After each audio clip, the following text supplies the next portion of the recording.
Hi అండి అందరికీ.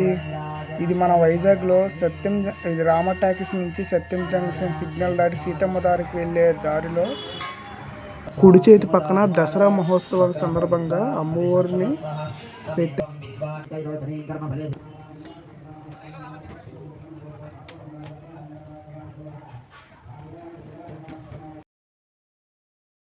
చూడండి అమ్మవారు ఎంత నిండుగా కలగా ఉన్నారు.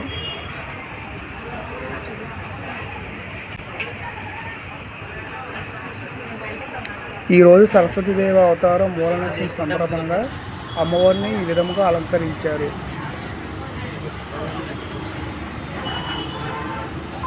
చూస్తుంటే రెండు కళ్ళు సరిపోవట్లేదు. ఈరోజు సాయంత్రం ఇక్కడ అక్షరాభ్యాసం చేస్తారు కాబట్టి ఎవరైనా చిన్నపిల్లలు ఉంటే చేయించుకోవాలి అంటే అక్షరాభ్యాసం చేయించుకోండి.